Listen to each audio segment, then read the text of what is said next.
کل یہاں پر میں 3 وظیفے ایسے بتاؤں گا انشاءاللہ جو ٹاپ آف دا لسٹ 3 وظائف ہیں مصیبت اور پریشانی میں تکلیف دور کرنے کے لیے، سنت وظائف آپ صلی اللہ علیہ وسلم کی طرف سے تعلیم فرمائے ہوئے۔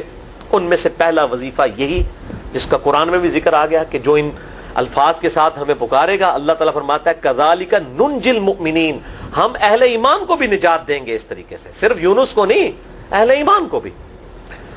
چنانچہ اسی کانٹیکسٹ میں پہلا وظیفہ ہے یہ لا الہ الا انت سبحانک انی کنت من الظالمین کا۔ لیکن اس سے پہلے میں ایک امپورٹنٹ بات کروں دعا کے حوالے سے کہ دعا کی قبولیت کا ایک پروٹوکول بھی ہے۔ ویسے تو آپ مسئلہ 82 دیکھیں گے، اس میں نے اور باتیں بھی کی ہیں، ٹاپک دوسری طرف چلا جائے گا، لیکن انصاف ہے کہ میں اس چیز کو بھی ایڈریس کروں۔ جامعہ ترمذی میں صحیح سند کے ساتھ یہ حدیث موجود ہے، انٹرنیشنل نمبر کے مطابق 593 نمبر حدیث ہے، اور یہ حدیث مشکات میں آپ کو پہلی جلد میں درود شریف والے چیپٹر میں بھی مل جائے گی۔ اور مشکات کو میں نے ڈکلیئر کیا ہے مشکات از دا انسائکلوپیڈیا آف حدیث، یعنی آپ کو جتنی حدیثیں اسکیٹرڈ فارم میں ملیں گی کتب ستہ اور اس سے بھی باہر 13 کتابوں میں، مشکات میں آپ کو مل جائیں گی۔ میں نے اسی لیے مشکات میں پورا لیکچر ریکارڈ کروا دیا ہے، مسئلہ نمبر 111B کے عنوان سے مشکات المصابیح کا مکمل تعارف، وہ ضرور دیکھیں۔ یعنی مشکات 3 جلدوں میں آپ لے لیں تو انسائکلوپیڈیا آف حدیث آپ کے پاس آ گیا۔ 6294 احادیث ہیں، اور اس میں چونکہ احادیث کی تکرار نہیں ہے تو کتب ستہ اس کے علاوہ بھی 12-13 کتابیں جو ہیں اس میں کور ہیں، اس میں بھی یہ حدیث موجود ہے۔ جامعہ ترمذی میں انٹرنیشنل نمبر کے مطابق 593 نمبر۔ سیدنا عبداللہ ابن مسعود رضی اللہ تعالیٰ عنہ کہتے ہیں کہ ایک دفعہ میں آپ صلی اللہ علیہ وسلم کی موجودگی میں نماز پڑھ رہا تھا، اور سیدنا ابو بکر اور عمر رضی اللہ تعالی عنہما وعلیہم السلام وہ بھی وہاں پہ موجود تھے۔ میں نماز کے جب یعنی کہ تشہد میں بیٹھا، میں نے اللہ کی حمد کی، التحیات للہ والصلوات والطیبات، اس کے بعد درود پڑھا، اور اس کے بعد میں نے دعا مانگنا شروع کی تو آپ صلی اللہ علیہ وسلم نے ارشاد فرمایا سل تعطا سل تعطا، مانگ تجھے دیا جائے گا، مانگ تجھے دیا جائے گا۔ یعنی جو درود شریف اور ذکر کے ذریعے متوجہ ہوتا ہے اللہ تعالیٰ اس کی دعا قبول کرتا ہے۔ اور پھر ابن مسعود ادھر ہی روایت کرتے ہیں، ساتھ ہی جامعہ ترمذی میں دوسری حدیث ہے صحیح سند کے ساتھ کہ ایک شخص آیا، اس نے جو ہے وہ نماز کے دوران حمد و درود کے بغیر ڈائریکٹ اللہ سے مانگنا شروع کر دیا۔ تو جب وہ فارغ ہوا آپ صلی اللہ علیہ وسلم نے اسے بلا کر کہا کہ سائل تو نے مانگنے میں جلدی کی، تجھے چاہیے کہ جب دعا مانگنے لگے پہلے اللہ کی حمد بیان کر، پھر مجھ پر درود پڑھ، اور پھر اللہ کی طرف متوجہ ہو۔ اور اس حدیث میں آتا ہے کہ ایک اور شخص آیا، یعنی ابن مسعود وہ خود تھے، اور اس نے اللہ کی حمد اور درود کے ذریعے دعا مانگی تو آپ صلی اللہ علیہ وسلم فرمایا سل تعطا سل تعطا، مانگ تجھے دیا جائے گا، مانگ تجھے دیا جائے گا۔ درود شریف پہ میں الگ سے بھی لیکچر دے چکا ہوں، مسئلہ نمبر 56 کے عنوان سے 2 گھنٹے کی گفتگو ہے۔ درود شریف کے صحیح فضائل اور صحیح احکام و مسائل بڑی ڈیٹیل کے ساتھ ہر اینگل سے درود شریف کے حوالے سے آپ کو وہ سمجھ لیں کہ انسائکلوپیڈیا ہے وہ لیکچر، مسئلہ نمبر 56 اہل سنت پاک.com پہ۔ تو دعا کے لیے حمد اور درود شریف ضروری، اس لیے دیکھیں نماز کی انٹلیکچوئل ترتیب ہے، آپ پہلے دعا کرتے ہیں التحیات للہ والصلوات والطیبات، اللہ کی حمد کرتے ہیں، پھر نبی صلی اللہ علیہ وسلم پر سلام عرض کرتے ہیں السلام علیکہ ایھا النبی، اس کے بعد آپ درود پڑھتے ہیں، اور اینڈ پہ آپ دعا مانگتے ہیں اللہم انی اعوذ بک من عذاب جہنم ومن عذاب القبر ومن فتنة المحیا والممات ومن شر فتنة المسیح الدجال، یا اللہم ربنا آتنا فی الدنیا حسنة وفی الآخرة حسنة وقنا عذاب النار، یا رب اجعلنی مقیم الصلاة ومن ذریتی ربنا وتقبل دعائی ربنا اغفر لی ولوالدی وللمؤمنین یوم یقوم الحساب۔ کوئی بھی دعائیں مانگیں، یہ بھی مانگیں جو میں وظائف بتا رہا ہوں، کیونکہ بخاری اور مسلم کی متفق علیہ حدیث ہے۔ مشکات میں آپ کو تشہد والے چیپٹر میں حدیث مل جائے گی کہ نماز میں تشہد میں درود کے بعد جو چاہو اپنے رب سے مانگو، یعنی عربی میں مانگنا ہوگا، دعائیں مانگیں، دعائیں معصورہ کتاب و سنت میں جتنی ہیں وہ مانگیں، اس کے علاوہ بھی مانگ سکتے ہیں اگر الفاظ درست ہوں لیکن عربی زبان میں۔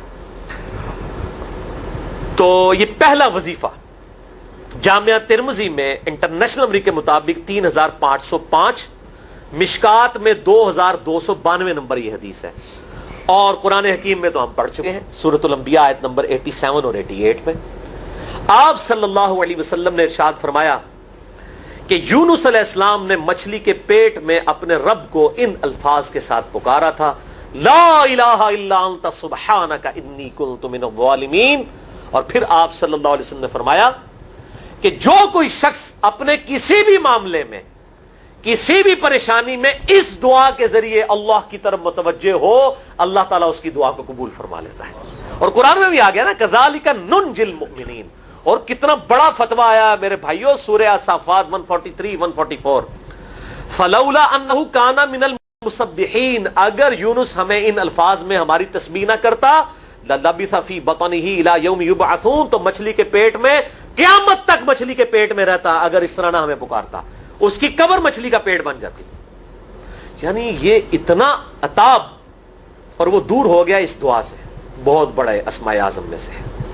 تو یہ بہترین دعا, بہترین وظیفہ, اسماء اعظم میں سے بہترین چیز, اور سب سے بڑھ کر جو میں نے بات کی کہ بہترین استغفار, اللہ سے توبہ مانگنے کا بہترین ذریعہ.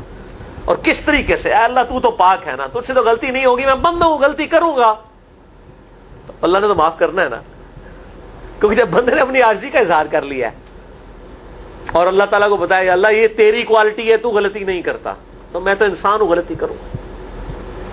تو یہ ہے پہلا وظیفہ. دوسرا وظیفہ وہ بھی جامعہ ترمذی میں انٹرنیشنل نمبر کے مطابق 3524 نمبر حدیث ہے, لیکن ترمذی کا طریق جو ہے وہ ضعیف ہے.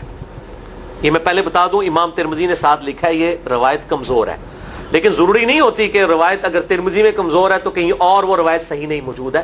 اس کی صحیح سند المستدرک للحاکم میں انٹرنیشنل نمبر کے مطابق 1862 نمبر موجود ہے, اور سنن نسائی الکبریٰ میں 10492 نمبر ہے, اور مشکات میں بھی 2454 نمبر حدیث ہے انٹرنیشنل نمبر کے مطابق. تو صحیح سند المستدرک للحاکم اور سنن نسائی الکبریٰ کے اندر موجود ہے. اور وہ وظیفہ ہے انس ابن مالک کہتے ہیں اور سعد ابن ابی وقاص کہتے ہیں رضی اللہ تعالی عنہما وعلیہم السلام کہ آپ صلی اللہ علیہ وسلم کو جب کبھی کوئی تکلیف یا پریشانی پہنچتی تو آپ صلی اللہ علیہ وآلہ وسلم ہمیشہ ان الفاظ میں اپنے رب کو پکارا کرتے ہیں, یا حی یا قیوم برحمتک استغیث, اے خود سے زندہ ہر چیز کو تھامنے والے میں تیری رحمت کے ساتھ تیری مدد کا سوال کرتا ہوں. استغیث بولیں گے نا الف کے ساتھ حمزہ کے ساتھ تو یہ سنگولر کا صیغہ ہوگا, اور اگر ہم بولیں گے نستغیث نون کے ساتھ تو یہ جمع کا صیغہ بن جائے گا. یہ میں اس لیے بتا رہا ہوں, لوگ پوچھ رہے ہوتے ہیں جی بعض جگہ لکھا ہوتا ہے جناب نستغیث, بعض جگہ لکھا ہوتا ہے استغیث, کیا کریے وہ نستغیث جمع کا صیغہ بنا لیا جاتا ہے. جیسے دعا ہے سنن ابی داؤد میں اللہم اجرنی من النار, لیکن اگر جمع کا صیغہ بنائیں گے تو اللہم اجرنا من النار ہو جائے گا. اس طریقے سے دعائے قنوت کے الفاظ ہیں اللہم اہدنی فی من ہدیت, تو جمع کا صیغہ ہوگا اللہم اہدنا فی من ہدیت. یہاں پر بھی ہے یا حی یا قیوم برحمتی کا استغیث سنگولر کا صیغہ, اور نستغیث پلورل کا صیغہ جمع کا صیغہ. کتنی بہترین دعا ہے, اے خود سے زندہ ہر چیز کو تھامنے والے میں تیری رحمت کے ساتھ تیری مدد کا سوال کرتا ہوں. تو یہ بھی اسماء اعظم میں سے ہے. سنن نسائی الکبریٰ کے اندر صحیح سند کے ساتھ 10492 اور المستدرک للحاکم میں 1862 نمبر. اب یہاں پہ میں ایک ضمناً بات بتا دوں سنن نسائی الکبریٰ کے بارے میں, چونکہ اکثر لوگ پوچھتے ہیں. میرے بھائیو ایک سنن نسائی وہ ہے جو کتب ستہ میں ہم پڑھتے ہیں, اس میں یہ کتاب لکھی ہے امام احمد بن شعیب نسائی رحمہ اللہ تعالی المتوفی 303 ہجری. کتب ستہ میں یہ ویسے 5ویں نمبر پہ گنی جاتی ہے, لیکن بخاری اور مسلم کے بعد دنیا میں سب سے صحیح ترین کتاب سنن نسائی ہے. سب سے کم ضعیف حدیثیں اس کے اندر ہیں. بخاری مسلم کے بعد تیسرا نمبر اس کتاب کا ہے. دنیا کی کوئی حدیث کی کتاب بخاری مسلم کے بعد صحیح نہیں ہے جتنی سنن نسائی ہے. سنن نسائی جو ہمارے پاس کتب ستہ میں ہے نا, اس میں ہے 5761 احادیث انٹرنیشنل نمبر کے مطابق, اور یہ ساری انٹرنیشنل کتابیں عربی میں, انگلش میں اور اردو میں ہماری ویب سائٹ اہلسنتپاک.com پہ فری اس کا PDF موجود ہے, آپ ڈاؤن لوڈ کر سکتے ہیں. 5761 احادیث ہیں اس سنن نسائی میں جو ہمارے پاس ہے. اسے ویسے ٹیکنیکل لینگویج میں کہا جاتا ہے سنن نسائی الصغریٰ, چھوٹی سنن نسائی, کیونکہ امام نسائی نے یہ کتاب نہیں لکھی تھی. امام نسائی نے کتاب لکھی تھی سنن نسائی الکبریٰ, بڑی سنن نسائی، اور اس میں حدیث ہیں انٹرنیشنل نمبر کے مطابق 11,770، بخاری مسلم سے بھی زیادہ حدیث ہیں اس میں. لیکن یہ امام نسائی کے ایک شاگرد تھے امام ابن السنی، انہوں نے اس کو مختصر کر کے نا چھوٹی کتاب بنا دیا، اور اب پبلک میں یہی چھوٹی کتاب مشہور ہے. اس کی وجہ سے جب ہم سنن نسائی الکبریٰ کا آپ مشکات میں دیکھیں گے نا تو وہ فرق نہیں کرتے ہیں. جب وہ سنن نسائی کا حوالہ دیتے ہیں نا تو آپ کو نسائی میں وہ ملے گا بھی نہیں، وہ الکبریٰ میں ہوتا ہے، کیونکہ وہ اس تفریق کو مانتے نہیں، وہ تو سنن نسائی الکبریٰ کو سنن نسائی مانتے ہیں. جبکہ ہماری پبلک جو ہے وہ سنن نسائی، وہ میں وہ حوالہ دے رہا ہوتا ہوں کہ جی سنن نسائی الکبریٰ میں 9,928 نمبر حدیث ہے کہ جو آیت الکرسی پڑھ لے فوراً بعد کسی بھی نماز کے فرض کے فوراً بعد تو مرتے ہی جنت میں داخل ہوگا. تو لوگ کہتے ہیں جناب نسائی تے حدیث ہیں جناب 5,761 نے، تسی 9,928 کی تمہیں دس دیو. تو میں ساتھ حالانکہ بول رہا ہوتا ہوں سنن نسائی الکبریٰ، میں نے کبھی اس کے بغیر نہیں بولا. تو الکبریٰ سے آپ کا دماغ تو کام کرنا چاہیے، الکبریٰ کیوں بول رہا ہے ساتھ؟ کوئی یہ صغریٰ بھی ہے جس کی یہ الکبریٰ ہے بڑی، اور ہمارے گرین کارڈ میں یہ وظیفہ لکھا ہوا ہے الکبریٰ کے ساتھ. اسی طریقے سے جو میرا وہ واقعہ کربلا کے اوپر 150 اسناد پر مشتمل پمفلٹ ہے، ریسرچ پیپر نمبر 5B واقعہ کربلا کا حقیقی پس منظر 72 صحیح الاسناد احادیث کی روشنی میں. 72 کا تو ٹائٹل ہے شہدائے کربلا کی نسبت سے، احادیث اس میں 150 ہیں. اس میں اکثر حدیثوں کے حوالے میں نے سنن نسائی الکبریٰ سے دیے ہوئے ہیں. وہ لوگ کہتے ہیں مل ہی نہیں رہی ہے، تو میرے بھائی وہ سنن نسائی الکبریٰ آپ کے پاس ہوگی تو آپ کو ملے گا نا. تو سنن نسائی الکبریٰ الگ سے وہ اصل کتاب ہے، اس میں سے سنن نسائی الصغریٰ بنائی گئی ہے. اسی سنن نسائی الکبریٰ کا چیپٹر ہے خصائص علی، جس میں 194 حدیث ہیں سیدنا مولا علی رضی اللہ تعالیٰ عنہ وعلیہ السلام کی شان میں. امام نسائی نے ناسبیوں کے خلاف وہ کتاب کا وہ چیپٹر لکھا، وہ خصائص علی چیپٹر ہے سنن نسائی الکبریٰ کا. اس طریقے سے فضائل صحابہ بھی امام نسائی کی جو کتاب ہے وہ بھی اسی کتاب کا چیپٹر ہے. اسی طریقے سے عمل الیوم واللیلہ، صبح و شام کے جو اذکار ہیں وہ چیپٹر بھی اسی سنن نسائی الکبریٰ میں سے ہے. اسی میں یہ وظیفہ ہے کہ جو آیت الکرسی فرض نماز کے فوراً بعد پڑھتا ہے تو مرتے ہی جنت میں داخل ہوگا. میں نے اس کتاب کے اس چیپٹر کا حوالہ نہیں دیا، وہ الگ سے بھی چیپٹر چھپا ہوا ہے، جس طرح خصائص علی الگ سے ہے، فضائل صحابہ الگ سے ہے. خصائص علی تو ہمیں ہماری ویب سائٹ پہ بھی موجود ہے اہل سنت پاک.com پہ. فضائل صحابہ بھی اردو ترجمے اور تحکیم کے ساتھ چھپ چکی ہے. اور یہ عمل الیوم واللیلہ، دن رات کے جو اذکار ہیں، یہ بھی الگ سے عربی میں چھپی ہوئی ہے. تو میں اس کا حوالہ نہیں دیتا، میں سنن نسائی الکبریٰ کا کہتا ہوں 9,928 آیت الکرسی کا وظیفہ. تو یہ سنن نسائی الکبریٰ کا میں نے حوالہ دیا ہے یا حی یا قیوم برحمتک استغیث 10,492 صحیح طریقہ ہے. بعض اوقات کسی ایک کتاب میں ضعیف، ترمذی کا اس کا طریق جو ہے وہ ضعیف ہے، سنن نسائی الکبریٰ اور المستدرک للحاکم کا طریق جو ہے وہ بالکل صحیح ہے. جس طریقے سے سنن ابی داؤد اور سنن ابن ماجہ میں کتاب النکاح چیپٹر میں حدیث ہے، اگر میں سجدہ جائز سمجھتا تو بیویوں کو کہتا کہ اپنے خامدوں کو سجدہ کریں اس حق کے سبب جو اللہ نے ان کو دیا ہے. تو ابو داؤد اور ابن ماجہ کی روایت ضعیف ہے، اس میں شریک القاضی مدلس ہیں اور ان سے روایت کر رہے ہیں، اور مدلس کی ان والی روایت سما کی تصریح کے بغیر ضعیف ہوتی ہے. لیکن ہم اس حدیث کو صحیح کہتے ہیں کیونکہ اس سما کی تصریح سنن البہیقی کے اندر موجود ہے الکبریٰ میں. تو ہم پھر اس کی بنیاد پہ کہتے ہیں چونکہ وہاں پر صحیح لہذا اس کو ہم کہتے ہیں شواہد کی بنیاد پہ صحیح. یہ میں آپ کو ٹیکنیکل چیزیں بتا رہا ہوں، یہ وہ چیزیں جو آپ کے کئی وہ جو بڑے بڑے علماء پڑھ کے فارغ ہوتے ہیں ان کو بھی یہ باتیں نہیں پتہ ہوتی ہیں. وہ کہتے ہیں جناب آپ کتوں پڑھے ہو، اور میں کہنا پائی میرے آئنسٹائن تے نیوٹن کو کسی مدرسے تو پڑھنے کی ضرورت نہیں ہوتی. نیوٹن 8ویں کلاس ہی نسیا ہوا ہے، آج نیوٹن ہوتے پی ایچ ڈی ہوتی فزکس تھی. مجھے غامدی صاحب کا جملہ یاد آیا، اس سے کسی نے پوچھا کہ یہ جو روایتی علماء ہیں اور مولانا مودودی آپ ان کو کیسے دیکھتے ہیں؟ ان کا روایتی علماء جو ہیں یہ تو مدرسوں کے اسٹوڈنٹس اور فاروق تحصیل ڈگری ہولڈر ہیں، اور مودودی صاحب جو ہیں ان کی مثال تو آئنسٹائن اور نیوٹن والی ہے، ان کے اوپر پی ایچ ڈیز ہوتی ہیں. یہ گاڈ گفٹڈ صلاحیتیں ہوتی ہیں. ان مدرسوں کی آؤٹ پٹ مودودی صاحب اور ڈاکٹر اسرار، ڈاکٹر ذاکر نائک اور احمد دیدار صاحب تو نہیں ہو سکتے. یہ گاڈ گفٹڈ صلاحیتیں ہوتی ہیں. تو میں اس لیے ساتھ ساتھ کلیئر کر رہا ہوں تاکہ یہ جو ایمبیگوٹیز آتی ہیں اس حوالے سے وہ کلیئر ہو جائیں. بہرحال یہ دوسرا وظیفہ ہو گیا. اب تیسرا وظیفہ جو ہے کمال وظیفہ، صحیح بخاری میں موجود ہے، انٹرنیشنل نمبر کے مطابق 4,563 نمبر. ابن عباس رضی اللہ تعالی عنہما کہتے ہیں وعلیہم السلام، وہ کہتے ہیں کہ سیدنا ابراہیم علیہ السلام کو جب آگ میں پھینک رہے تھے نا تو ابراہیم علیہ السلام نے اس وقت کہا تھا حسبنا اللہ و نعم الوکیل، ہم نے اللہ ہی پر بھروسہ کیا اور وہی بہتر کارساز ہے. اور تمہارے نبی صلی اللہ علیہ وسلم کو بھی جب مصیبت اور پریشانی آتی تھی وہ بھی پڑھا کرتے تھے حسبنا اللہ و نعم الوکیل، ہم نے اللہ ہی پر بھروسہ کیا اور وہی بہتر کارساز ہے. اس کے اندر وہ شعر جو بنا دیا نا نعم المولا و نعم النصیر، ویسے الگ سے آیت ہے، الگ سے آیت ہے، لیکن یہ شعر نہیں بنانا، بس اتنا ہی وظیفہ ہے حسبنا اللہ و نعم الوکیل.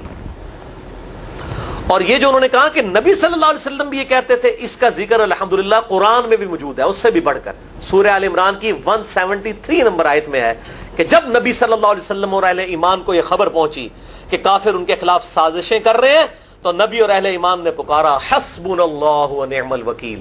تو حسبنا اللہ و نعم الوکیل قرآن کی آیت بھی ہے، اور یہ ہے وہ آیت، وظیفہ قرآن میں آیا ہوا ہے یہ آل عمران 173 اور صحیح بخاری 4563. اور مجھے بڑا وجد آیا کہ ابراہیم علیہ السلام کو جب آگ میں پھینکنے لگے تھے انہوں نے اس وقت اللہ کو ان الفاظ کے ساتھ پکارا حسبنا اللہ و نعم الوکیل.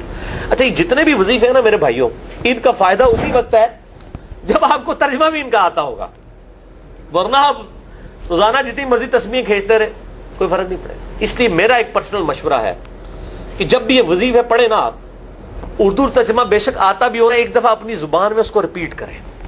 یعنی آپ پڑھیں حسبنا اللہ و نعم الوکیل، میں نے اللہ ہی پر بھروسہ کیا اور وہی بہتر کارساز ہے. آپ دیکھیں یہ صوت القرآن چینل میں جب وہ عربی چل رہی ہوتی ہے، جیسے ہی وہ مراج الدین خان کا ترجمہ شروع ہوتا ہے نا، کیسے کب کبھی تاری ہو جاتی ہے، کیونکہ ہماری زبان میں بات ہو رہی ہوتی ہے نا. ابھی ابھی تو نہیں قیام اللیل میں رو رہے ہوتے، ان کی زبان میں بات ہو رہی ہوتی ہے، اپنی زبان کا اثر ہوتا ہے. اسی طریقے سے آپ لا الہ الا انت سبحانک انی کنت من الظالمین، یا حسبنا اللہ و نعم الوکیل، یا حی یا قیوم برحمتک استغیث، جو بھی وظیفے پڑھیں نا، ایک دفعہ ان وظیفوں کو جب آپ الگ سے دعا مانگ رہے ہوں اس وقت اس کو آپ اپنی زبان میں بھی دہرائیں. اور اس کے لیے کوئی تسبیح نہیں کھینچنے کی ضرورت کہ آپ نے اتنے 100 دفعہ پڑھنا ہے. تسبیح تو ویسے ٹھیک ہے، وہ آپ استعمال کر سکتے ہیں، لیکن آپ چلتے پھرتے اٹھتے بیٹھتے ہر وقت جس حالت میں بھی، اور صحیح مسلم میں حدیث ہے کہ یہ جو وظائف ہیں ان کے لیے تو کوئی وضو بھی کیا غسل بھی پروٹوکول نہیں ہے. اب عائشہ کہتی ہیں نبی صلی اللہ علیہ وسلم حالت جنابت میں بھی اللہ کو یاد کر لیا کرتے تھے. صحیح مسلم میں حدیث موجود ہے، جنابت والے چیپٹر میں ہر حال میں اللہ کو یاد کرتے تھے. اور جو قرآن میں بھی دعائیں یا اذکار آئی ہیں نا، جب آپ حالت جنابت میں بھی اس کو کریں گے نا تو اس پہ قرآن کا حکم نہیں لگے گا.